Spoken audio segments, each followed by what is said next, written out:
Saudara-saudari terkasih, untuk menghasilkan buah-buah kebaikan, kita harus melatih diri.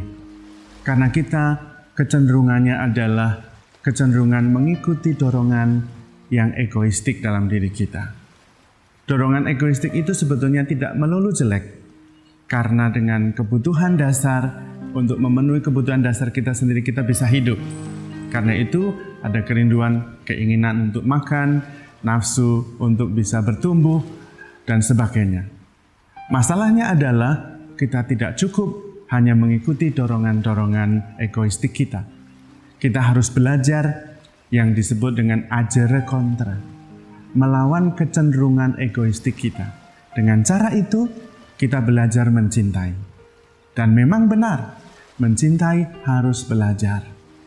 Karena mencintai bukan keterampilan otomatis yang kita peroleh kalau kita lahir, tumbuh, otomatis kita bisa mencintai. Tidak. Yang otomatis adalah kecenderungan untuk memenuhi dorongan-dorongan dasariah kita.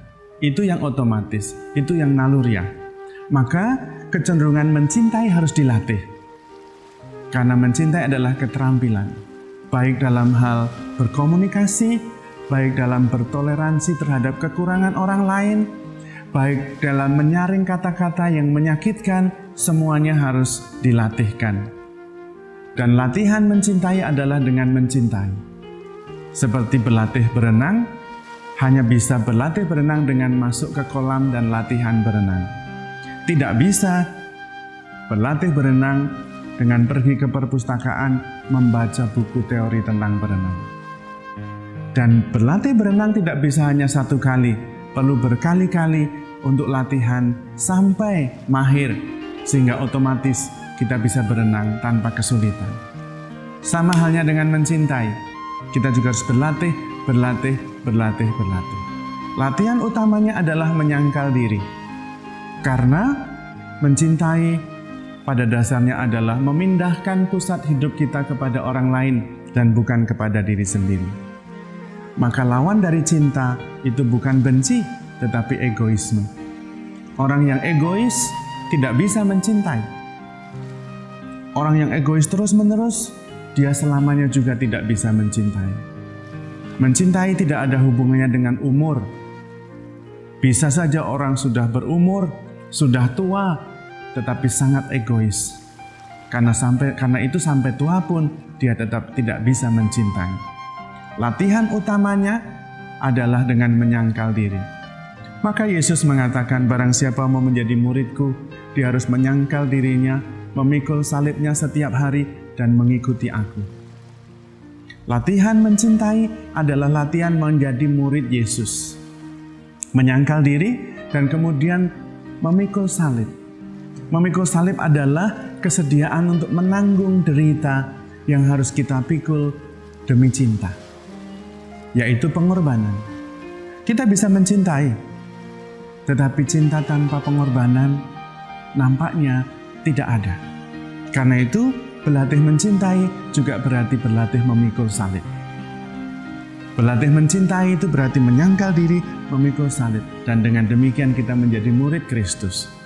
Maka menjadi murid Kristus dengan berlatih mencintai tidak bisa dipisahkan. Karena itu kita harus berlatih. Namun, sebagaimana latihan-latihan lain, entah itu berenang, entah itu bersepeda, dibutuhkan investasi waktu, investasi energi, investasi emosi untuk mencintai. Yang kadang-kadang kita merasa terlalu sibuk, tidak sabar, dan tidak mau mengolah emosi-emosi kita. Orang lain menyakiti hati saya, balas, selesai, tidak peduli. Orang lain tidak mau bergaul dengan kita, no problem, cari yang mau. Tetapi dengan cara itu kita tidak berinvestasi pada relasi, tidak berinvestasi pada latihan mencintai. Dan dengan demikian, kita tidak bisa sungguh-sungguh menjadi murid Kristus. Maka selama masa Prapaskah ini, mari kita investasi waktu, investasi energi, investasi emosi untuk berlatih mencintai. Langkahnya menyangkal diri, latihan berkorban demi yang dicintai, dan kemudian memberikan diri. Mencintai pada dasarnya tidak ada kaitannya dengan urusan fisik. Karena mencintai itu lebih rohani, membesarkan hati, menghibur, memuji, mendengarkan, memberi waktu, semuanya rohani. Maka mari kita berlatih, makin mampu mencintai, makin mampu mengampuni, dan makin ikhlas berkorban. Dengan jalan itu, kita sungguh-sungguh menjadi murid Kristus. Tuhan memberkati.